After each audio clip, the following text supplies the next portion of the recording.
अस्सलामुअलैकुम। Of camera stories के एक न्यू एपिसोड के साथ मैं हूं Mazhar Malik. Thank you so much and love you so much अब सबके प्यार भरे फीडबैक का। अल्लाह ताला आप सबको हमेशा अपनी हिफ्ज़ व अमान में रखे और आप सब पे अल्लाह ताला की रहमत ख़ास हो। आमीन सुमा आमीन। मेरे लिए भी दुआ किया करें कि अल्लाह ताला मुझे भी अपनी हिफ्ज़ व अमान में रखे और तमाम आफ़तों, मुसीबतों, परेशानियों, दुश्मनों से महफूज रखे। आमीन सुमा आमीन। आज की जो कहानी मैं आपको सुनाने जा रहा हूँ बहुत ही ज़बरदस्त कहानी। तकरीबन ये आज से 40 साल 45 साल पुरानी कहानी है। मेरे दोस्त हैं मोहम्मद सलीम उनका नाम है, और उनके साथ उनके एक दोस्त जो उनके पास अक्सर आके बैठते थे, अब वो अल्लाह को प्यारे हो चुके हैं। तकरीबन कह रहे हैं कोई 5-6 साल हो गए हैं वो अल्लाह को प्यारे हो गए हैं। उनकी ज़िंदगी में एक बीता हुआ सच्चा जिनात का वाक़या जो आज आपको मैं सुनाने जा रहा हूँ। जिनके साथ ये वाक़या पेश आया उनका नाम भी सलीम ही था, ये उनका रियल नेम है, और जिन्होंने कहानी सुनाई उनका नाम भी मोहम्मद सलीम है। वाक़या कुछ यूँ है कि ये अंदरून शहर लाहौर में रहते थे। अंदरून शहर लाहौर अब वक्त के साथ बहुत तब्दील हो चुका है। पुराने अंदरून लाहौर की मैं बात करूँ तो वहाँ का मिजाज, वहाँ की मोहब्बतें, मेहमान नवाजी, मिलनसारी कमाल ही किस्म की थी। छोटे छोटे घर होते थे, दीवार के साथ इस अंदाज में दीवार जुड़ी होती थी कि सब एक दूसरे के दुख सुख में भी शरीक होते थे, एक दूसरे की खैरियत दरियाफ़्त करते। बुज़ुर्गों का एहतराम होता था, नौजवानों को अदबो एहतराम सिखाया जाता। और ये उस वक्त की बात है जिसको आप लोग भी अब कहना शुरू हो गए हैं, जो अच्छे वक्तों को मैं याद करता हूँ और कहता हूँ ये उन दिनों की बात है जब मोहब्बतें सच्ची होती थी, मकान कच्चे होते थे, दिल पक्के होते थे। अब मकान, बिल्डिंगें पक्की हो गई हैं, मोहब्बतें दूर कहीं चली गई हैं। मोहब्बतों का ये दौर था। जो सलीम साहब के एक दोस्त थे, उनका नाम उन्होंने मुझे कहानी सुनाते हुए मुझे भूल गया, आप उसको फ़र्जी कर लीजिएगा, तो उनका नाम हम फ़र्जी असगर साहब करते हैं। असगर साहब उनके ही मोहल्ले के अंदर रहते थे। असगर साहब और सलीम साहब की जो उम्र थी वो हम उम्र ही थे। एक ही मोहल्ले के अंदर दोनों ने आंख खोली थी और वहीं पे ही आबाद रहे। लेकिन जो सलीम साहब थे, आखिरी दिनों में जब वो बूढ़े हो गए तो फिर उस मोहल्ले को छोड़ के, यानी अंदरून शहर को छोड़ के यहाँ दूसरी तरफ मुंतकिल हो गए थे। वो कहते हमारा जो गली थी, वो मोहल्ला था, बहुत प्यार भरा था, सब एक दूसरे का बहुत ख्याल रखते थे। असगर और मैं बहुत अच्छे दोस्त थे। तकरीबन मेरे घर से 4-5 घर छोड़ के असगर का घर था। साइकिल बहुत बड़ी सवारी थी। कोई मोटरसाइकिल अगर गलती से किसी के पास होता तो वो उस गली का एक अमीर शख्स कहलाता था, वरना ज़्यादातर लोगों के पास जो सवारी थी वो सिर्फ साइकिल ही थी। आज भी आप लाहौर के अंदरून में जाएं तो छोटी छोटी तंग गलियां हैं, बालकनी बनी हुई है, ईंटें बहुत पुराने दौर के मुगलिया दौर में जिस तरह ईंटें लगाई जाती थी उसी तरह की ईंटें हैं।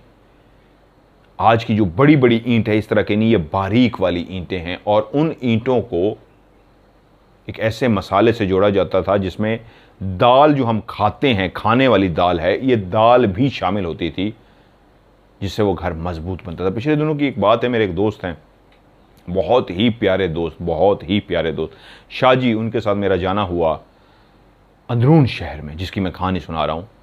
तो वहीं पे मुझे वो विज़िट करा रहे थे अंदरून शहर की छोटी छोटी गलियों का। वहीं पे एक हवेली मुझे उन्होंने दिखाई, ये बहुत पुरानी हवेली आज भी अंदरून मौजूद है। उस दौर की हवेली है जब कहते हैं लोगों को पता ही नहीं था कि स्विमिंग पूल क्या होता है, तो उस हवेली के अंदर बहुत बड़ा स्विमिंग पूल भी बना हुआ है, यानी पाकिस्तान बनने से भी पहले की हवेली। तो आप इससे अंदाज़ा लगा सकते हैं कि वो एक अमीर ख़ानदान ही था जिसकी वो हवेली थी। आज भी उसकी दरो दीवार बताते हैं कि यहाँ पे जो भी मकीन था इस घर का, वो कोई नवाब था, कोई अमीर था। लेकिन उसी हवेली के बाहर खड़े होकर उनके दोस्त मिल गए, उनसे जब वो बातें कर रहे थे, ये रात का टाइम था, तकरीबन वो सैयद ख़ानदान से हैं और उस रात हज़रत इमाम हुसैन की शहादत का दिन था, तो रात को मजलिस वगैरह वहाँ पे थी। तो मजालिस पे मुझे भी ज़ियारतों पे लेके गए थे कि आप भी साथ चलो। आपको पता है मैं तमाम मज़ाहिब की दिल से इज़्ज़त करता हूँ, दिल से इज़्ज़त करता हूँ, तो मैं उनके साथ वहाँ पे ज़ियारतों पे गया हुआ था। तो रात को तकरीबन कोई 1-2 बजे का टाइम था ये। उस हवेली के हम बाहर खड़े थे, तो जो कहानी की बालकनी है बिल्कुल उस हवेली की तरह है। मैंने हवेली पे जेन्युइन एक मंजर देखा था, अभी नहीं बताता, इसको आगे बताता हूँ, मज़ा ख़त्म हो जाएगा। कहानी की तरफ आते हैं। वो कहते हैं हम वहीं पे जवान हुए, बड़े हो गए। मैं सलीम साहब के घर जाता, असगर, और असगर के घर सलीम साहब चले जाते। इनके घरों में इस तरह आना जाना था कि पर्दा नहीं था। वक्त गुजरता गया, ये बड़े होते गए, जवान होते गए, यहाँ तक कि असगर कई दफ़ा जिक्र करता, यार मैंने ना अमलियात सीखनी है, मुझे अमलियात सीखने का शौक़ है। तो वो कहते हैं यार तू कुछ चक्रों में पड़ गया, छोड़ दे, ये करने वाले तेरे काम नहीं है, तू कहाँ जिन्नू भूतों के चक्कर में पड़ेगा, छोड़ इन बातों को। और वो इसको टाल देते। वक्त गुजरता रहा, यहाँ तक कि दोनों की शादियाँ भी हो गईं, अपनी अपनी ज़िम्मेदारियों को निभाने में लग गए। शादी असल में एक ज़िम्मेदारी का नाम है। दोनों अपनी ज़िम्मेदारियों को निभा रहे थे। वक्त गुजर रहा था कि वक्त पता ही ना लगा, बालों में सफ़ेदी आ गई, बाल सफ़ेद हो गए, मतलब बुज़ुर्ग हो गए। लेकिन मिलना मिलाना उसी तरह, प्यार मोहब्बत इसी तरह की थी। फ़र्क ये आ गया था, जिम्मेदारियाँ इतनी बढ़ गई थी। वो जो बचपन के दोस्त थे, अब मिलना मिलाना बहुत कम था, अपनी अपनी जिम्मेदारियों में इस अंदाज में मसरूफ़ थे कि एक दिन सलीम साहब को पता लगा कि जो उनके दोस्त हैं असगर साहब, वो उनसे मिलने के लिए गए। तो उन्होंने कहा यार आज मैं तुमसे ज़्यादा देर बात नहीं कर सकता, मैंने एक काम करना है। पूछने पे, बहुत ज़्यादा पूछने पे, इसरार करने पे बताया कि यार मैंने वजीफ़ा शुरू किया हुआ है, मैंने वजीफ़ा करना है। सलीम साहब कहते हैं मैं हंस पड़ा और कहा यार तेनों समझाया भी सी, तू केड़े चक्कर पै गया, छड़ इनू भाई, अल्लाह लिया की करदा फिरदा है। तो इस तरह की काफ़ी बातें की। खैर उनको समझ में ना आया और वो वापस आ गए। 2-3 महीने कहते हैं मेरी असगर से मुलाकात ना हो सकी। 3 महीने बाद मुझे एक दोस्त ने बताया कि यार वो दोस्त की तूने खैरियत दरियाफ्त की है। तो मैंने कहा क्या हुआ? उसने कहा यार वो जो तेरा दोस्त है असगर, उसको तुझे नहीं पता उसको अंदर जिन आ गया है। और मैंने कहा छोड़ है कि मजाक कर रहे हैं, जिन आ गया। कह रहा है यार सुना है, हमें पता नहीं, लेकिन सुना है ऐसे कि जैसे कोई जिन आ गया है। तो कह रहा है मैं भी हंस पड़ा। वो बंदा भी कह रहा है यार देख यार तू कैसी बातें कर रहा है, वो बुज़ुर्ग हो गया, बूढ़ा सा बंदा हो गया, उसको कहाँ जिन ने क्या करना है, जिन ने उसका यार। खैर ऐसी बातें होती रही। कहता है तवज्जो मैंने भी नहीं दी। अब बुढ़ापे में जो सलीम था ये एक कमज़ोर सा पतला सा शख्स था, और जो असगर था वो पान खाता था, वो एक भारी भरकम जिस्म का मालिक था, काफ़ी मोटा हो गया था। एक दिन दिल में आई कि चल यार असगर से मिल के आता हूँ। मैं अपने घर से निकला, असगर के घर दरवाज़ा खुला हुआ था। सीढ़ियाँ चढ़ के मैं उसी कमरे की तरफ सीधा चला गया जहाँ पे असगर रहता था। इसका घर इस अंदाज में बना हुआ था कि घर में दाखिल होते एक बहुत बड़ा सहन था। सहन के बिल्कुल आखिर पे दरमियान में 2 कमरे थे, और कमरों से पहले ही एक सेंटर में सीढ़ी थी जो ऊपर की तरफ जाती थी। ये किसी घर में आपको इस तरह का माहौल नहीं नज़र आएगा कि सामने 2 कमरे हैं, कमरों के दरवाजे से पहले एक लकड़ी की सीढ़ी है जो सीधी दोनों कमरों के दरमियान में, वरना अमूमन सीढ़ी लेफ़्ट या राइट पे साइड पे होती है। वो सीधी सीढ़ी ऊपर जा रही, और मैं ऊपर जब सीढ़ियों पे चढ़ गया तो वहाँ पे एक बालकनी टाइप बनी हुई थी। जैसे मैंने जिक्र किया ना बालकनी का, मैं आगे आपको सुनाता हूँ। एक बालकनी टाइप बनी हुई थी। बहुत सारे लोग जो यूरोप में रहते हैं उनको बालकनी का अंदाज़ा ना, तो मैं एक्सप्लेन कर दूँ। बालकनी कहते हैं झरोका। बादशाहों के दौर में तो ये लफ्ज़ झरोके इस्तेमाल कर, शायद मैं इसको गलत ना कह रहा हूँ, झरोका। बालकनी एक ऐसी जगह होती थी जहाँ से कमरे से निकल के बाहर, अब तो टेरेस बन गए ना, बड़े बड़े टेरेस, छत के बाहर टेरेस पे खड़े होते हैं। तो ये टेरेस जितनी बड़ी तो नहीं होती थी, लेकिन इतनी बड़ी होती थी कि इसमें लाइन में आगे पीछे नहीं खड़े हो सकते। आगे पीछे मुश्किल से 2 बंदे खड़े हो जाएं, यानी इतना उसके बीच में फासला होता है कि आगे पीछे 2 बंदे खड़े हो जाएं। यानी कमरे का दरवाज़ा है, दरवाजे से आप बाहर निकले हैं तो इतनी एक जगह है जहाँ आप ओपन जगह है, खड़े होके सामने का नीचे का नज़ारा कर सकते हैं। लकड़ी की ही दीवार बनी होती है इसकी, लेकिन बहुत ऊंची नहीं होती। इसको घुटनों तक इस दीवार को बनाया जाता है ताकि सामने का मंजर क्लियर रहे। इसके जो मेहराब होते हैं या साइडों पे जो लकड़ी लगी होती है उसको कशीदाकारी से तराशा खराशा जाता है, बहुत खूबसूरत इसको बनाया जाता था, इसलिए ये बालकनी कहनाई जाती थी, जिसके अंदर आप खड़े होके बाहर बादशाहों का जो लाहौर किला भी है उसके अंदर भी जहाँ बादशाह बैठता था, पीछे कमरा है और उस कमरे के आगे जहाँ पे वो बैठता था वो भी एक बालकनी टाइप बनी हुई है। उस बालकनी के अंदर बादशाह बैठता था और नीचे रियाया होती थी, अवाम होती थी, उनके किस्से सुनता था। लेकिन नवाब अपने घरों के बाहर इस तरह बालकनी बनाते थे। सलीम के घर में भी ऐसी ही बालकनी थी, असगर के घर में। सलीम कहते हैं मैं सीढ़ियाँ चढ़ते हुए ऊपर आया, लेफ्ट साइड पे राइट साइड पे वो बालकनी थी और मैं सीधा चलता हुआ कमरे के अंदर चला गया। अंदर गया तो असगर अपने बिस्तर पे बेड पे लेटा हुआ था। आसमान छत की तरफ वो देखे जा रहा था और छत को घूरे जा रहा था। और मैं जैसे ही कमरे में दाखिल हुआ मैंने कहा हाँ भाई क्या हाल है। उसने नज़रें जो किसी ख्यालों में गुम थी मेरी तरफ देखी और फौरी तौर पे अपनी बिस्तर से उठने की कोशिश की, लेटा हुआ। मैंने कहा लेटर है। कहता नहीं नहीं यार क्या हाल है सलीम, तू यार बड़े दिनों बाद पंजाबी में बोलना शुरू हो गया। सारी ज़िंदगी उसने पंजाबी बोली थी, बहुत कम किसी ने उसको देखा ही नहीं था ज़िंदगी में उर्दू बोलता, वो बोलता ही पंजाबी था, पान खाता और पंजाबी बोलने वाला शख्स। उसको उर्दू आती ही नहीं थी, किसी ने उसको उर्दू बोलते हुए नहीं देखा। तो वो अपनी बेड से उठ के टेक लगा के बैठ गया। कहता है मैं उसके साथ बैठ गया, हाल अहवाल पूछा, क्या हाल चाल है। कहता है बस यार ज़िंदगी है, गुजर रही है, जो गुजरनी थी गुजर गई। पंजाबी में ये बातें कर रहे, जो रह गई है वो गुजार रहे हैं। तो क्या सलीम कहता है मुझे शरारती, मैंने कहा बड़ा फ़लसफाना बातें कर रहा है तू, बड़ा फ़लसफी हो गया, खैर है की होया है। कहता नहीं यार बस जेड़े दिन ने लंघा रहे हैं ज़िंदगी दे, लंघ भी गई है तो लंघ भी जानी जे। ऐसे बातें होती रही। तो मुझे कहता है क्या खाएगा। मैंने कहा नहीं यार कुछ भी नहीं खाना, बस काफ़ी दिन हो गए थे, तेरी खैरियत नहीं दरियाफ्त करनी थी, तो मैंने कहा बैठूँ तेरे साथ गपशप करूँ।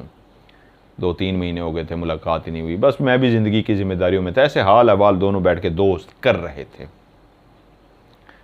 ये रात के तकरीबन 7:30 से 8 बजे के दरमियान का टाइम था।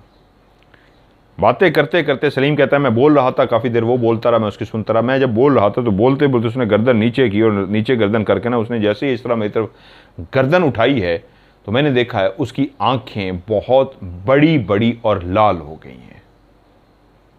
सलीम उन लोगों में से जो जिन्हों भूतों पर यकीन नहीं रखता, तो फौत हो चुके हैं, अल्लाह ताला उनको जन्नत फिरदौस में जगह अता फरमाए, उनके तमाम सगीरा और कबीरा गुनाह माफ़ फरमाए। वो जिन्नात पे बिलीव नहीं करते थे, हंस पड़ते थे, मजाक उड़ाते थे। असगर ने गर्दन जैसे ही ऊपर उठाई और उसको देखा है तो उसकी आंखों में आंखें डाल के इस अंदाज में देखना शुरू हो गया कि सलीम कहता है क्या हो गया इसको। लेकिन एकदम से वो चौंका, उसकी आंखें बहुत बड़ी बड़ी हो गई थी और लाल सुर्ख हो गई थी। सलीम कहता है वो खैर है की होया तेनू, तेरे अखां लाल क्यों ने। और वो कुछ देर उसको असगर देखता रहा अपनी लाल सुर्ख आंखों से और उसके बाद वो बोला अच्छा तू यकीन नहीं करता, तुझे इन बातों पे यकीन नहीं है, तू हंसता है इन बातों पे। अच्छा, ये वही शख्स था जिसने सारी ज़िंदगी पंजाबी बोली थी, लेकिन इस वक्त लहजा ज़रूर उसका था मिलता जुलता, क्लियर उसका भी नहीं था लेकिन भारी भरकम हो गया था, लेकिन जो भी था उर्दू में बोल रहा था। सलीम कहता है खैर है, पंजाबी में बोला कि तू और उर्दू बोल रहा है, क्या हो गया तुझे, दिमाग तो ठीक है, कोई चोट शोट तो नहीं लगी दिमाग पे, कोई लागत पागल मजाक के मूड में कोई पागल शागल तो नहीं हो गया। खैर रहे तेनू पहलवान की होया जे, लगता है जे कोई वज गया जे दिमाग च। इस तरह की बातें कर रहा है और उसको देखता रहा और उसके बाद कहता है आज हंस के दिखा, तू नहीं मानता ना, आज हंस के दिखा। और साथ ही वो कहता है उसी वक्त जिस वक्त ये जुमला कह रहा था उसने अपना सीधा हाथ यूं किया और पकड़ के यूं मुझे मारा है, उल्टे हाथ से, यानी उल्टा, सीधी तरफ नहीं, उल्टा यूं मारा है। उसके अंदर इतनी ताकत थी उस हाथ के अंदर कि जैसे मुझे हाथ लगा है मैं उड़ा हूं बाकायदा अपनी जगह से, और उड़ के बाकायदा जो दीवार थी ठा जाके दीवार को लगाऊं, और जैसे ही दीवार को लगाऊं मुझे चोट लगी, सर को बड़ी ज़ोर से लगी, और मैंने सर पकड़ा, ओए मर गया, ओए ओए मार छड़िया जे, और इस तरह करता मैं उठाऊँ, पागल तो नहीं हो गया तेनों, की हुआ जे। अभी तक मैं उसको ये कह रहा हूँ कि ये मेरे साथ क्या ड्रामेबाजी कर रहा है तू, क्या हो गया तुझे। भारी भरकम था, उसके अंदर इतनी ताकत होनी चाहिए थी, जिस हाथ से उसने मारा था वो इतनी ज़ोर का हाथ था कि लगता तो बहुत सूखा, कह रहा है मैं सूखा पसली कमज़ोर सा बंदा, उसने जितनी ज़ोर से हाथ मारा था मैंने उड़ना था। मैंने कहा क्या ड्रामे कर रहा है, और कह रहा है मैंने गुस्से में उसको उठ के कहा कि तू क्या ड्रामे कर रहा है, ये क्यों तुझे मुझे मारा, तेरा दिमाग ठीक है, पागल तो नहीं हो गया तू। मैं गुस्से में उसको बोल रहा हूँ और अपने सर को भी सहला रहा हूँ क्योंकि मुझे चोट लग चुकी है। कहता है उसी लम्हे जो मैंने मंजर देखा, वो उससे पहले तो मैं जिन्नात पे यकीन नहीं करता था, मैंने ज़िंदगी में कभी जिन्नात नहीं देखे थे, ना मैं मानता था, हंसता ज़रूर था, लेकिन उसी लम्हे जो हुआ है वो ये हुआ है, जिस बेड पे बैठा हुआ था मैंने उसी बेड को हिलते हुए देखा है।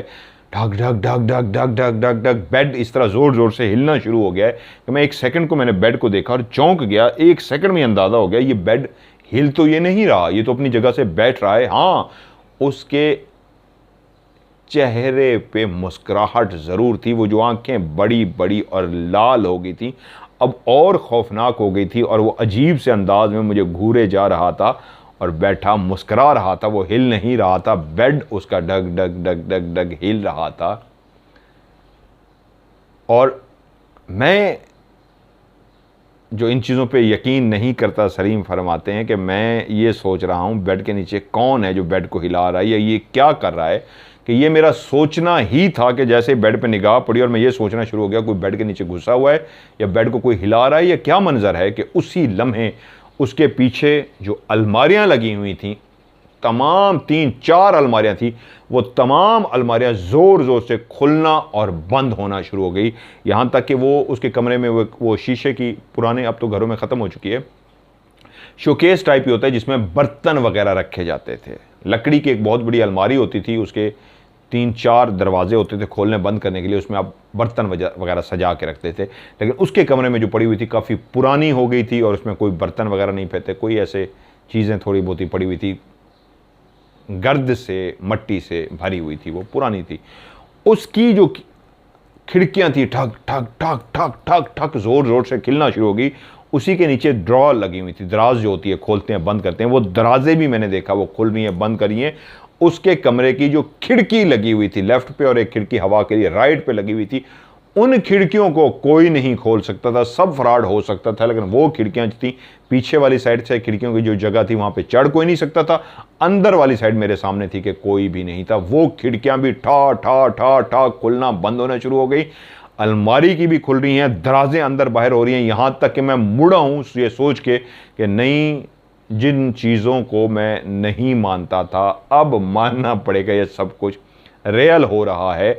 अभी भी वो उसी बेड पे बैठा हुआ था, मोटा भारी भरकम, जिसकी आंखें लाल थीं, और बेड डग डग डग डग डग डग, बहुत तेज़ी से नहीं, हल्का हल्का डग डग डग डग डग डग हिल रहा है। खिड़कियां बहुत तेज़ी से ठा ठा ठा ठा ठा ठा खुल रही हैं, दराज भी ढग ठा ठा ठा खुल रही हैं, लेफ्ट राइट वाली जो हवा के लिए खिड़कियां, जिनके बीच में लोहे की जाली, लोहे की तारें लगी होती थी, लोहे के रॉड लगे होते थे और लकड़ी की होती थी, वो खुल रही हैं। मैंने कहा भागो भाई, ये तो इसका मतलब है, मेरा वहम नहीं है, मुझे आज मानना ही पड़ेगा कि इसका मतलब है जो कुछ भी हो रहा है कोई ऐसी मखलूक ज़रूर है जो मुझे नज़र नहीं आ रही है कर रही है। मैंने कहता है जैसे ही मुड़ा हूँ उसी लम्हे वो दरवाज़ा जो खुला हुआ था ठा करके बंद हो गया है।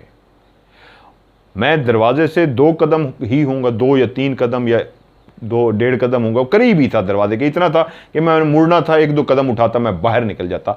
जैसे ही दरवाज़ा ठा करके बंद हुआ है, सब कुछ ठा ठा कर रहा है, मैंने फ़ौरन दरवाजे के ऊपर हाथ रखा और उसको खींचने की कोशिश की तो पता लगा दरवाज़ा मजबूती के साथ बंद हो चुका है।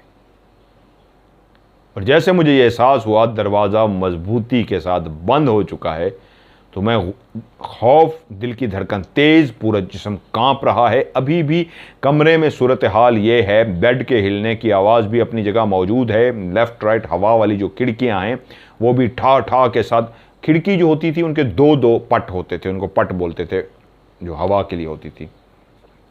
इसी तरह वो जो बेड के पीछे शोकेस था उसकी भी खिड़कियां खुल रही बंद रही हैं सारा कुछ। और दरवाज़ा जैसे ही मैंने खोला और मजबूती से देखा बंद है, या दरवाज़ा बंद हुआ है, यानी कहता है मैं मुड़ा हूं, मेरे मुड़ते ही दरवाज़ा बंद हो गया है। और मैंने दरवाजे पे फौरन हाथ रखा है, खींचने की कोशिश की है तो पता लगा दरवाज़ा नहीं खुल सकता, जाम हो चुका है। 2 सेकंड लगे होंगे मुझे, 3 सेकंड लगे होंगे। जैसे ही मैं मुड़ा हूं तो मेरी ऊपर की सांस ऊपर, नीचे की नीचे, वो बिल्कुल मेरे करीब खड़ा हुआ था। वो कैसे उठा इतनी जल्दी? भारी भरकम बंदा जो इतनी जल्दी उठ नहीं सकता, उसको टाइम लगता है उठते हुए, और उसके बाद बेड से नीचे उतर के चल के आते, बहुत भारी भरकम हो गया था। इतनी सी ही टाइम लगा कि मैंने भागने की नीयत से, अभी तक वो मेरी आंखों के सामने, भागने की नीयत से मैंने मुड़ा हूं, मुड़ते ही दरवाज़ा बंद हुआ है। दरवाजे को मैंने खींचने की कोशिश की है, दरवाज़ा नहीं खुला। 2 से 3 सेकंड, और जैसे ही मुड़ा हूं वो मेरे पीछे खड़ा हुआ था और इतने करीब मेरे आ चुका था, मैं सोच भी नहीं सकता था। मुझे लगा कि अब मैं मर जाऊंगा, अब मैं डर गया था, इतना खौफ मेरे अंदर आ गया था कि अब मुश्किल है मेरा बचना। वो बिल्कुल जो मेरे ऐसे बिल्कुल करीब खड़ा था, उसने मुझे ऐसे एक हाथ से ऐसे गिरेबान से पकड़ा है और ऊपर उठा लिया है। उसने गिरेबान से ऊपर उठा के उसने मुझे बिल्कुल बेड के ऊपर यूं उठा के फेंका है जैसे मैं कॉटन रोई का बना हुआ हूं, जैसे मेरा वजन ही कोई नहीं है। लगता था इतनी ताकतवर है कि उसने मुझे यूं आराम से उठाया जैसे किसी आप कागज को उठा के फेंकते हैं, ऐसे उठा के उसने मुझे बेड पे फेंक दिया। बेड पे गिरने की वजह से मुझे चोट तो नहीं लगी, लेकिन जैसे ही मैं बेड पे गिरा हूं तो वो साथ ही वो चल के आया है, उड़ के आया है, मुझे नजर नहीं आया। आते ही उसने मेरे दोनों पाँव को पकड़ा है एक हाथ से। उसका वैसे भी हाथ काफी भारी था। उसने एक हाथ से मेरे पाँव को पकड़ा है और यूं मुझे उल्टा उठा लिया है। उसके हाथ में मेरे पाँव हैं और मैं उल्टा लटका हुआ हूं, और उसने इस अंदाज में मुझे पकड़ा है कि मेरा मुंह, सलीम कहता है मैं उल्टा लटका हुआ हूं लेकिन मेरा मुंह उसकी तरफ है, और वो मुझे देख के कहके लगाई जा रहा है, हंसी जा रहा है। जिस अंदाज में उसने मुझे उल्टा पकड़ा हुआ था, उसकी जुर्रत ही नहीं थी। फिर भी वो कहते हैं मैं इंसान हूं, कोई इतना भी छुई मुई नहीं था, ये कागज़ का नहीं था जिस तरह उसने उठा के गिरबान से पकड़ के फेंका, और इस तरह पाँव से उसने पकड़ा हुआ था। कोई इंतहाई ताकतवर हो तो वो ऐसा पकड़ सकता है कि इंसान के बस का काम नहीं है। लेकिन उसने मुझे पकड़ा हुआ था और हंसी जा रहा था। मेरे यकीन करने के लिए वो जो खिड़कियाँ बज रही थी, दराज खुल रही थी, हवा वाली खिड़कियाँ बज रही थी, दरवाज़ा बंद हो गया था, इतना काफ़ी था। पहली ताकत पे मैं समझा शायद ये मुझे डरा रहा है, लेकिन जिस तरह उसने मुझे गिरबान से उठाया और उठा के बाद बेड पे फेंका और पाँव से पकड़ के उसने जिस तरह मुझे उठाया हुआ था, अब मेरे लिए इतना काफ़ी था। तो उसी वक्त उसके मुंह से एक अजीबो गरीब जो आवाज़ निकली, वो टोटली चेंज थी, वो असगर की थी ही नहीं। और उसने एक अजीब सी ना समझ आने वाली आवाज़ जो मुझे थोड़ी थोड़ी समझ आई, और वो मुझे अब जो वो कह रहा था तोतली सी अंदाज में, वो तोतला नहीं था, बोल ना अब तुझे यकीन आया कि नहीं, इस अंदाज में वो बोल रहा था। वो लहजा असगर का नहीं था, वो गला उसका नहीं था, वो आवाज़ चेंज भी करना चाहता, वो चेंज नहीं कर सकता था। लेकिन वो क्लियर इस तरह मुझे कहता, बोल ना तुझे यकीन आया कि नहीं, अब हंसेगा तो। इस अंदाज में वो बात कर रहा था और कह के लगा रहा था। लेकिन अब मुझे 100% यकीन आ चुका था, इतनी ताकत और इतना किसी भी इंसान में नहीं हो सकता। अब मुझे डर ये पड़ गया कि ये क्या मुझे उठा के ज़मीन में फेंकेगा, उठा के मुझे मारेगा या क्या करेगा। अब मेरे लिए था, मैं उसको कह रहा था खुदा का वास्ता है मुझे छोड़ दो, मुझे जाने दो, मैं नहीं हंसूंगा। मैं अब मिन्नते तरले करना शुरू हो गया, उल्टा लटका हुआ हूँ, उसने मुझे पाँव से पकड़ा हुआ है और उसको मैं मिन्नते कर रहा हूँ, मुझे छोड़ दो, मेरे बाप की भी तौबा, मैं कभी नहीं हंसूंगा, मेरे बाप की भी तौबा, मुझे माफ़ कर दो, मुझे एक दफ़ा माफ़ कर दो। मैं उसको इस तरह बार बार कहता रहा, लेकिन उसने आराम से मुझे पकड़ के बेड पे फेंक दिया। जैसे ही उसने मुझे बेड पे फेंका है, वो आखिरी मंजर था, वो कहता है, सलीम कहता है, जो मुझे याद है, उसने वहीं खड़े होकर हंसते हुए यूं हाथ का इशारा किया है और यूं ऊपर किया है, तो बेड, जिस बेड पे मैं गिरा हुआ था, वो बेड ऊपर उठना शुरू हो गया। भारी भरकम बेड, 5-6 बंदे भी उसके नीचे घुस के उसको उठाते, वो कभी नहीं उठा सकते थे। उसने यूं हाथ किया, वो हंसते हुए यूं हाथ ऊपर करता गया है और वो जो बेड जिस पे मुझे उसने फेंका था, आराम से रखा ही था एक किस्म का, वो ऊपर उठना शुरू हो गया। अब बेड हवा में लहरा रहा था, बेड हवा में था और वो हंसी जा रहा था, हंसी जा रहा था कि मुझे एकदम जैसे अल्लाह ताला ने हिम्मत दी या पता नहीं मेरे अंदर क्या हुआ है। मैंने कहा या अल्लाह आज बचा ले। मैं ज़िंदगी भर मैंने कहा या अल्लाह, मैं मतलब एक बंदा जिस तरह डर जाता है अल्लाह ताला से मदद मांगता है कि या अल्लाह आज मौका दे दे, फिर नहीं यार, इस तरह मैंने करना शुरू किया, या अल्लाह मैंने किया। वो हंसे जा रहा था, पता नहीं मेरे अंदर कहते कैसे हिम्मत आई, वो ऊपर मुंह करके हंस रहा था। मैंने बेड से छलांग लगाई, बेड काफ़ी ऊंचा हो गया था ज़मीन से। मैंने जब छलांग गई तो मैं नीचे आके गिर गया, और उसी निगाह मेरी उसी वक्त गिरा इस अंदाज में कि मेरा मुंह इस तरह ज़मीन पे आके गिरा कि नीचे मैंने देख लिया था, नीचे कुछ भी बेड के नहीं था, बेड ऊपर खड़ा था, वो हंसे जा रहा था। मैं उठ के भागा हूँ दरवाजे की तरफ, और मैंने कहा अल्लाह अकबर, अल्लाह अकबर, दिल ही दिल में इस तरह कहना शुरू किया। दरवाजे को खोला तो दरवाज़ा खुल गया, और जैसे ही दरवाज़ा खुला तो उसके पीछे से मुझे फिर वही आवाज़ आई, सुन ना, बात तो सुन, कहाँ जा रहा है, बात तो सुन। कह रहा है, मुझे ये क्लियर आ रही थी, वो हंसे जा रहा था। अभी तक कमरे के अंदर खिड़कियां दरवाजे ठा ठा बज रहे थे सर, वो दरवाज़ा जिससे मैं गुजरा था रुक गया था, बाकी खिड़कियां अलमारियां सब कुछ उस तरह ठा ठा ठा हो रहे थे, और वो हंसी जा रहा था। हाँ, जिस वक्त मैं बेड के ऊपर उसने मुझे उठाया था और हाथ का इशारा किया था, तो कहता उस वक्त स्पीड जो थी ना वो और तेज हो गई थी, जिस तरह पहले हो रही थी ना, ठा ठा ठा ठा ठा ठा ठा ठा ठा ठा वाली स्पीड हो गई थी। आखिरी दफ़ा जब बेड पे उसने मुझे उठाया था, जब मैं भागा हूँ तो उस वक्त मुझे ये भी थोड़ा सा याद है कि जब वो हंस रहा था, जा कहाँ रहा है ना, बात सुनना, भाग कहाँ रहा है, उस वक्त अंदर खिड़कियों खिड़की की आवाज़ जैसे स्लो नहीं हो रही होती, ऐसे कहता है मुझे महसूस हुआ जैसे स्लो हो रही थी। मैं दौड़ा हूँ और दौड़ते हुए मैं वो गया, घर जाके गिरा हूँ पसीने से शराबूर, मेरी हालत ख़राब, मुझे बुखार 2 दिन रहा। मैंने कहा मेरे बाप की तौबा, भाई किसने सही कहा था। मैं उस बंदे से मिला जिसने मुझे कहा था, मैंने कहा यार तूने मुझे बताया था असगर के साथ मसला है। कह रहा यार सुना ही था, मैं गया तो मैं भी नहीं हूँ। मैंने उसे कहा ना जाई भाई, उसके अंदर कोई बहुत ही खौफनाक किस्म का जिन्न आ गया हुआ है, और वो इतना ताकतवर है कि अल्लाह की पनाह, जो मेरे साथ हुआ है मैं मरते मरते बचाऊं भाई, नहीं मेरे बाप की भी तौबा। तो कह रहा है, उसने पूछा क्या हुआ, मैंने उसको सारी कहानी सुनाई। 2-3 महीने इसी तरह गुजर गए। जब मैं घर पहुंचा 2-3 दिन मुझे बुखार रहा, मैं बहुत डरा हुआ था, लेकिन आहिस्ता आहिस्ता ठीक हो गया, वक्त के साथ मैं ठीक हो गया। 2-3 महीने के बाद एक जगह मैं बैठा था, बातें हुई, तो एक शख्स आके बैठा, एक दोस्त था, उसने बातें हो रही थी, कह रहा यार असगर का सुना। मैंने कहा यार छोड़ उसका, तो अल्लाह ही माफ़ करे, बुरी हालत है। कहता है क्या हुआ, मैंने उसको बताना शुरू किया, सारी कहानी सुनाई। तो उसने कहा यार वो तुम्हारा दोस्त है, तुम्हें उसकी ख्याल करना चाहिए। कह रहा है मैं उसका क्या हल करूँ भाई, मैं उसका क्या कर सकता हूँ। मैंने कहा कोई आमिल वगैरह ढूंढ, कोई अल्लाह वाला बंदा ढूंढ, कोई इस तरह का ढूंढ जो इसका हल करके दे, क्या कोई कर तो सही। कह रहा यार मैं तो किसी को नहीं जानता, मेरे तो बाप भी जाने से डरेगा वहाँ पर, मैं तो नहीं जाऊँगा, मैं क्या कर सकता हूँ। उसने कहा यार एक मेरा दोस्त है, करता तो वो काला है, लेकिन उससे मिल सकते हैं, हम इसका हल कर सकते हैं, तेरा यार है, तुझे सोचना चाहिए। मैंने कहा चल यार चलते हैं। कल का हमारा प्रोग्राम बन गया, हम दोनों वहाँ पहुँच गए। वो एक शख्स बैठा हुआ था, सुक्का पतला सा, काला स्या सा, बाल उसके खुले हुए, उजड़े हुए, असल में वो फ़कीर ही, दरवेश नहीं फ़कीर लग रहा था। सिगरेट फूंक रहा था, जितनी देर हम बैठे रहे वो सिगरेट पीता रहा, एक बुझ जाती थी और लगा लेता था। हाथ उसके काले स्या, अंगूठियों से हाथ उसके भरे हुए थे, बड़े बड़े उसके बाल थे जो कई दिनों से लगता है नहाया नहीं था, तो बाल मट्टी से भरे हुए थे। उसको जब मैंने बात सारी बताई तो थोड़ी सी उसने मेरी बात सुनी, तो उसके बाद उसने खुद बोलना शुरू किया। कहता है इस तरह किया था उसने, और ये भी हुआ था, और इस तरह भी हुआ था। मैंने कहा जी हाँ बिल्कुल हुआ था। कह रहा ठीक है मैं समझ गया हूँ। वो चुप करके बैठा रहा। अब हम इंतज़ार में थे ये बताए, तो मुझे उसने इशारा किया, जो साथ दोस्त कहता चुप, ये खुद ही बोलेगा। सिगरेट के कश उसके चलते रहे, चुप करके पढ़ता रहा, क्या करता रहा हमें नहीं पड़ता, करता रहा। उसके बाद कहता है ठीक है अभी जाओ, तुम ना हफ्ते बाद मेरे पास आना। हमने कहा जी ठीक है। कोई मैंने दोस्त से पूछा हादिया वगैरह, उन्होंने कहा छोड़ दे वो बाद में बताएगा। तो मेरे दोस्त को कहता है तूने काम करना है। मैंने कहा जी बताएं। कहता मुझे राख ला दे। उस राख का उन्होंने लफ्ज़ भी यूज़ किया था, अगर मैं भूल नहीं रहा, वो मुर्दे की जो राख होती है उस राख का उसने उसको कहा। उसने कहा जी मैं तो वो नहीं मंगवा सकता, मेरा तो कोई इस तरह का जानने वाला नहीं है जिससे मैं मंगवा सकूँ। फिर चुप कर गया, आंखें बंद की, सूटा लगाता रहा। कहता अच्छा ठीक है मैं मंगवा लूँगा, तुम जाओ। हम चले गए। हफ्ते का उसने टाइम दिया कि हफ्ते बाद आ जाना। तो हफ्ते के बाद दोस्त कहता है यार वो आ गया टाइम, चलिए उसके पास होके आते हैं।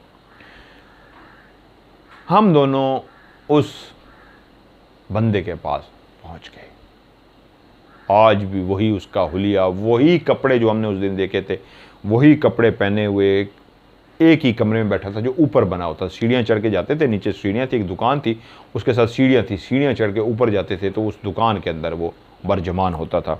आज भी उसी तरह चौकड़ी बारे बैठा था। कड़े बड़े बड़े आज उसने हाथों में पहने हुए थे जो पहले नहीं हमने देखे थे। आज उसके हाथों में बड़े बड़े कड़े थे और सिगरेट पे सिगरेट पिए जा रहा। कह रहा तुम्हारा काम हो गया है। तो उसने उसी वक्त सलीम की तरफ देखा और उसे कहा ये कर सकता है, ये काम करेगा। तो मेरे साथ जो दोस्त था उसने कहा हाँ जी ये कर लेगा, आप काम बताएं। कहता करना सिर्फ इतना है। उसने एक पर्ची खोली, साइड से एक कागज़ था, अखबार का कोई टुकड़ा था, पुराना ही कोई लग रहा था। उसको उसने एक हकीम जिस तरह पूड़ी बना के देते हैं वो कहते हैं, इस तरह पूड़ी की तरह उसने बंद किया हुआ था। उसने उसको खोला और खोल के हमारे सामने कर दिया। वो एक राग पता नहीं एक लफ्ज़ यूज़ किया उसके लिए, राख के लिए एक लफ्ज़ यूज़ करते, उसने कहा वो राख थी। उसने कहा ये राख है, करेगा यही, सिर्फ यही कर सकता है। उसने सलीम की तरफ इशारा किया, और कोई भी नहीं कर सकता। और कोई जाएगा भी सही तो उसको पता लग जाएगा, ये जाएगा उसको पता नहीं लगेगा। और ये जब जाएगा तो वही पढ़ता हुआ जाएगा जब तूने बेड से छलांग मारी थी, जो कुछ पढ़ा था ना वही पढ़ता हुआ जाएगा। तो सलीम कहता है जी मैंने तो कुछ नहीं पढ़ा था, मैंने अल्लाह को याद किया था, अल्लाह अकबर कहा था और ये कहा था, बस। कहता है यही पढ़ना है जो तूने किया था, यही पढ़ता हुआ जाएगा। तूने इस राख को उठा के उसके सर में डालना है। सर में इस तरह डालना है कि जो उसके बाल हैं ना, बालों में नहीं, जड़ होती है जहाँ पे बाल जुड़े होते हैं, बालों की जो जड़ें हैं, अगर वहाँ पे रत्ती बराबर भी थोड़ी सी भी राख चलेगी तो समझो काम हो गया। और अगर राख बालों के ऊपर रह गई, अंदर तक ना जा सकी, तो फिर तू मारा जाएगा, तुझे मार देगा। कह रहा मैं डर गया। सलीम कहता है कि ये कौन से मेरा इम्तिहान लेना है जी, मैं हो सकता है डर की वजह से डाल ही ना सकूं। तो मैंने अपने दोस्त की तरफ इस अंदाज में देखा जैसे मैंने इशारा भी कर दिया, भाई मैं नहीं कर सकता। तो उसने मुझे कहता नहीं डर मत, तू कर सकता है। तू अपने दोस्त को नहीं बचाना चाहता, वो मार डालेगा, जो भी उसके अंदर है उसको मार डालेगा, बचा उसको। कमज़ोर क्यों होता है, निकला भी तो था ना। जब उसने तेरे बेड को उठा दिया था तो बेड पे पड़ा था और बेड हवा में लहरा रहा था, बच गया था ना, अब भी बच जाएगा, डर मत, जा। ज़्यादा उसने बातें नहीं की। कहता हमने वहाँ से उससे वो पूड़ी जो थी जिसके अंदर राख थी, वो राख किस चीज़ की थी उसने दोस्त को बता दिया था। जब इंसान मर जाता है उसको जलाया जाता है और उसके जलाने के बाद वहाँ से वो जो राख उठाई जाती है, ये वो उसके जिस्म की राख थी जिस पर उसने कुछ पढ़ के दिया था। सलीम साहब कहते हैं मुझे समझा दिया गया, मेरी ज़िंदगी का सबसे खौफनाक वाक़या अब होने जा रहा था। जो उससे पहले हुआ था वो भी इतना मेरे लिए डरावना मंजर नहीं था, जो अब डरावना मंजर था कि उस शख्स के बालों में इस राख को डाल के आना कि जड़ों तक पहुंच जाए। कहता है मैं 9 बजे उसके घर में दाखिल हुआ। एक रास्ता और था, उस जो ऊपर दरमियान में, कमरों के दरमियान में सीढ़ी थी, जो रास्ता वहाँ से जाता था, एक रास्ता पिछली साइड से भी आता था। मैंने कहा सामने से नहीं जाता, उसने देख लिया तो मुझे मार देगा। मेरे हाथ में वो पूड़ी सी थी जिसमें वो राख थी, इंसान की राख, जले हुए इंसान की राख, पड़ी हुई राख। मैं पीछे वाले रास्ते से, रात का टाइम, हर तरफ खौफ ही खौफ, अंधेरा ही अंधेरा, मैं कांप रहा। मेरे लिए हर तरफ खौफ ही खौफ था। मुझे ऐसा लगता था जैसे हर तरफ जिन्नात खड़े हैं मेरे इंतज़ार में, मुझे देखने के लिए हर तरफ जिन्नात खड़े हुए हैं। तो कहता है मैं पीछे वाले रास्ते से आराम से, चुपके से, आहिस्ता आहिस्ता पैर रख रहा हूँ। मैंने ज़िंदगी में कभी इस तरह का काम नहीं किया था, लेकिन मैं बहुत डरा हुआ था। उस बालकनी की तरफ जाना था और फिर उसके कमरे की तरफ जाना था। अगर कहीं वो जाग रहा तो मैं मारा जाऊंगा।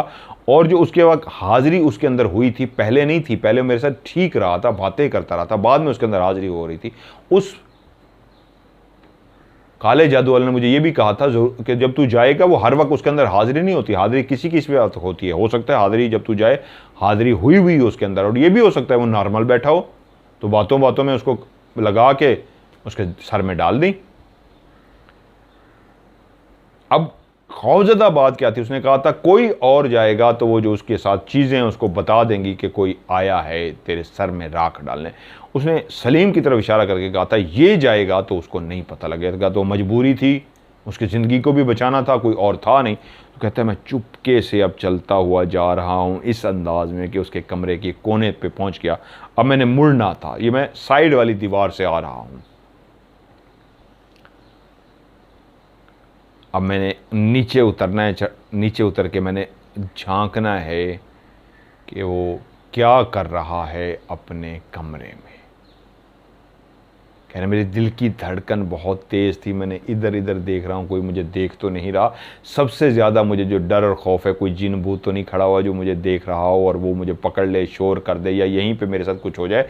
इंसान के दिल में कितने खौफ, कितने खदशात आते हैं आप सोच भी नहीं सकते। कहते फिर भी मैं इधर उधर देखता हुआ, डरता हुआ, आहिस्ता आहिस्ता चलते हुए उसके बिल्कुल कमरे के करीब पहुंच गया। अब दरवाज़ा मेरे बिल्कुल साथ था और दरवाजे के अंदर मैंने झांक के देखना था कि वो क्या कर रहा है। मैं सांस रोके खड़ा हुआ था कि मेरी सांसों की आवाज़ भी उसने सुन ली तो मेरे ऊपर अटैक कर सकता है। मुझे वो तमाम मंजर फिर से याद आने शुरू हो गए थे। वो बिस्तर पे मुझे फेंकना, मुझे पाँव से ऊपर उठा लेना, हाथ मरा के हाथ ऐसे मारना तो मेरा उड़ते हुए जाना, दरवाजे खिड़कियों को बजना। ये वही जगह थी जहाँ पे मैं अभी खड़ा था, लेकिन इस वक्त सब कुछ खामोश था। एक हौसला था कि मैं जब जाऊँगा तो वो जो जिन्नात हैं उनको पता नहीं लगेगा, और होगा तो उसको पता लग जाएगा। अल्लाह का नाम लेके डरते डरते एक दफ़ा फिर से मैंने अपने अल्लाह को याद किया और वो पढ़ रहा था, या अल्लाह मेरी मदद फरमा, या अल्लाह मैंने एक काम किया मेरी मदद फरमा। और मैंने डरते डरते यूँ अंदर झांका तो मेरी लाइट जल रही थी और वो अपने बिस्तर पे सो रहा था। उसके खराटे लेने की आवाज़ें आ रही थी। मैंने जो एक दफ़ा देखा, सर पीछे कर लिया, जैसे मुझे हौसला सा आ गया, या अल्लाह तेरा शुक्र है ये सो रहा है, शुक्र है ये जाग नहीं रहा। मैं चाहता था मेरा आमना सामना उससे ना हो, सोए हुई हालत में आमना सामना हो जाए, ये ज़्यादा अच्छा है। मैंने दोबारा डरते डरते अंदर की तरफ देखा, खराटों की आवाज़ें आ रही थी, देखा तो वो सो रहा है। मैं कहा शुक्र है मेरे मालिक, मेरी जान बचाई। जितनी भी दो अल्लाह से दुआ कर सकता था सारी दुआएं की, और मैं चलता हुआ आहिस्ता, आप कहते हैं सोच नहीं सकते इतना ज़िंदगी में एहतियात के साथ मैंने पाँव नहीं रखे थे जो उस वक्त मैं पाँव रख रहा था। और एहतियात के साथ पाँव रखते रखते रखते रखते मैं बिल्कुल उसके करीब पहुंच गया। वो आंखें बंद करके सोया हुआ था, सीधा सोया हुआ था, खराटे ज़ोर ज़ोर से ले रहा था। और मैं सोच रहा था अगर इसने आंखें खोल दी मैं गया। मेरे दिल की धड़कन तेज़, मेरा जिस्म कांप रहा और हाथ में मेरी जो पूड़ी सी थी वो मेरे हाथ में कांप रही थी, अभी तक बंद की हुई थी मैंने मुट्ठी में। तसल्ली करना चाहता था ये गहरी नींद में है, जाग ना जाए। जब मुझे तसल्ली होगी ये फुल गहरी नींद में है, जागेगा नहीं, तो मैंने डरते हाथों से उस पुड़िया को खोलना शुरू कर दिया। मेरे हाथ कांप रहे थे और मैं बार बार उसी की तरफ देख रहा था, ये जाग ना जाए, वो जाग ना जाए। और मैंने वो आहिस्ता आहिस्ता कागज़ को भी इतनी आहिस्ता आहिस्ता खोला उसकी आवाज़ ना जाए। एक दफ़ा वो खराटे लेते लेते जैसे मैंने पूड़ी खोल ली तो उसके खराटे बंद हो गए। जैसे उसके खराटे बंद हुए तो मुझे लगा मेरी दिल की धड़कन बंद हो गई है, मैं अभी हार्ट फेल से मर जाऊंगा, ये जाग गया है। मैं वहीं पे खड़ा रहा, मुट्ठी को बंद तक नहीं कर सका। मेरे वो हाथ के अंदर जो पर्ची थी, वो कागज़ जो था जिसके अंदर राख सी थी, वो खुली हुई थी, मेरे हाथ के अंदर थी। और मैं सांस रोक के, सांस भी मैंने रोक ली कि इसके खराटे बंद हो गए, ये जाग गया। मैं उसको देख रहा हूँ, वो खराटे नहीं ले रहा, लेकिन अभी तक सोया हुआ है। मैं उसकी आंखों की तरफ देख रहा हूँ, मेरा दिल कह रहा है अभी आंखें खोल देगा, ये अभी आंखें खोल देगा। कमरे के अंदर लाइट जल रही है, ये अभी आंखें खोल देगा। उसने आंखें नहीं खोली। और जब मुझे लगा ये आंखें नहीं खोल रहा तो मैंने कहा फेंकूं या भी और इंतज़ार करूं, लेकिन अब खड़ा रहना भी यहाँ पे खौफनाक था।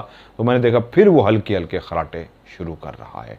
तो मैंने कहा इसका मतलब है ये सो ही रहा है। पहले ज़्यादा ऊंचे ले रहा था, बीच में गैप ले ली, अब फिर उसके खराटे शुरू हो रहे थे। मैंने जी पूरी कोशिश की, पूरी जितना ज़्यादा उठा सकता था यूँ मैंने उठाई है, मुट्ठी भरी है जितनी भी थी, और हाथ मेरे कांप रहे थे। ये बहुत बड़ा जिगरे का काम था। वो सलीम साहब बताते हैं कि मेरा हाथ जब उसके सर के करीब जा रहा था तो आप सोच नहीं सकते कितना कांप रहा था मेरा हाथ के। ऐसा था जैसे कोई सांप हो और मेरा हाथ हल्का सा भी इधर उधर गया तो मुझे डस लेगा, ऐसी मेरी हालत थी। और मैंने हाथ करते करते उसके सर के करीब जैसे ही किया तो मैंने उसके सर के ऊपर रख के ज़ोर से, जैसे थप्पड़ मारते हैं ऐसे ज़ोर से कर दिया। उसका जिगरा चेक करें, पूरी नहीं निकाली, कहते जितनी मैं निकाल सका वो मैंने उठाई और उसके सर के करीब लेके गया। सर के ऊपर फेंकी नहीं, सिर्फ रख के ज़ोर से हाथ मार दिया ताकि अंदर तक चली जाए। उसके बड़े बड़े बाल थे, काफ़ी दिनों से वो नहाया नहीं था, वो मोटे हो चुके थे। ये भी मुझे डर था कि अंदर तक जाती है या नहीं जाती। लेकिन जब मैंने पकड़ के ना उसको ऊपर हाथ मार दिया तो मेरे हाथ मारते ही उसने आंखें खोल दी। यहां मैंने उसके सर पे फेंक और हाथ मारा, जैसे हाथ मारी उठ गया, बड़ा सा खराटा लिया और उठ गया। और जैसे वो उठा, उठते ही पहली चीज जो उसकी थी, दोनों हाथ उसके बालों में गए ऐसे झाड़ने के लिए। पता नहीं उसको कैसे पता लगा। जैसे ही झाड़ने के लिए उसने हाथ मारा है तो वो झाड़ने वाला अंदाज नहीं था, वो इस अंदाज में उसने हाथ मारे हैं कि मुझे देख नहीं सका, लेकिन हाथों के अंदाज इतनी तेजी से उसके हाथ आए और वो जागा के मारे हैं हटाने के लिए, लेकिन मुझे इतना लग गया जैसे वो अंदर चली गई है, क्योंकि मैंने ज़ोर से मारा था। उसी से उसकी आंख खुली थी और उसके बाद उसके हाथ सर पे गए थे। कहता है मैंने तो लगा दी दौड़, लेकिन मेरे कानों ने जो आवाज़ें सुनी वो उस चीखने चिल्लाने की आवाज़ थी जो उसके मुंह से आ रही थी। इसी से मुझे अंदाज़ा हुआ कि मैं अपना काम पूरा कराया। वो ज़ोर ज़ोर से चीख रहा था, इतनी ज़ोर ज़ोर से धाड़ें मार रहा था कि रात के इस पहर पूरे मोहल्ले में उसकी धाड़ें गूंज रही थी। वो ज़ोर ज़ोर से चीख रहा था इस अंदाज में जैसे वो किसी आग में गिर गया हो, उसके बदन को आग लगी हो और वो आग से तड़प रहा हो। वैसे भयानक तड़पने वाली आवाज़ें निकाल रहा था। मुझे इससे ज़्यादा नहीं पता उसके साथ क्या हो रहा है। मैं तो दौड़ रहा था, मैंने दौड़ते हुए आवाज़ें सुनी। मैं दौड़ते दौड़ते उसी सीढ़ी से नीचे उतर गया, लेकिन नीचे दरवाजे तक भी पहुंच गया, आवाज़ें आ रही थी। मैंने दौड़ लगाई, किसी को पता न लगे कि यह काम मैंने किया, कहीं बच गया तो मेरे पीछे ना आ जाए। मैं घर चला गया। उसके बाद क्या हुआ, मैंने डर की वजह से किसी से पूछा तक भी नहीं इसके साथ क्या हुआ है क्या नहीं, मैं चुप ही रहा। 3-4 दिन के बाद मैं गली से गुजर रहा तो वो बिल्कुल मैंने देखा मेरे सामने आ रहा है। मैंने जैसे ही देखा वो मेरे सामने आ रहा है तो मेरी सांस फूलना शुरू हो गई। मैं आस्ता आस्ता स्लो चलना शुरू हो गया। अब तो मैं मुड़ भी नहीं सकता, इधर उधर कहीं जा भी नहीं सकता, गली भी नहीं, मुझे सीधा ही जाना पड़ेगा। क्या करूं, वापस मुड़ूं, भाग जाऊं या जाऊं? मैं बहुत डर गया, मुझे कुछ समझ नहीं, लेकिन मैं फिर भी आहिस्ता आहिस्ता चलता रहा। तो मेरे सामने आके खड़ा हो गया और मुझे कहता है, ओ सलीम तू आया नहीं यार, कितने हैं तू चक्कर नहीं लाया? मैंने कहा बिल्कुल, मैंने कह रहा है बिल्कुल। मैंने कहा तू नॉर्मल बोल रहा है, कोई बात ही नहीं है। मैं कहा हाँ यार वो ज़रा मसरूफ़ हो गया था। मैं डरा उसको कह रहा है यार घर चक्कर लगा, मैं परेशान।